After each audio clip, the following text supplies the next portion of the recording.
Menteri Keamanan Nasional Israel Itamar Ben-Gvir kecelakaan mobil pada Jumat 26 April 2024.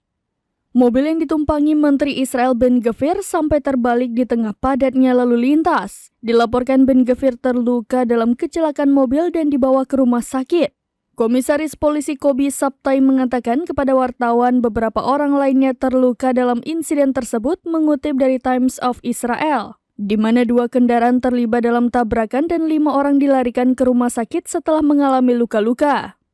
Kantor Ben-Gvir mengatakan menteri tersebut dalam kondisi baik dan sadar, namun dibawa ke pusat medis Shamir terdekat untuk perawatan lebih lanjut.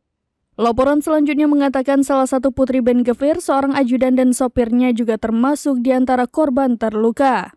Media Ibrani melaporkan Ben-Gvir dan putrinya tidak mengenakan sabuk pengaman. Ben-Gvir juga disebut menerobos lampu merah di sebuah persimpangan jalan.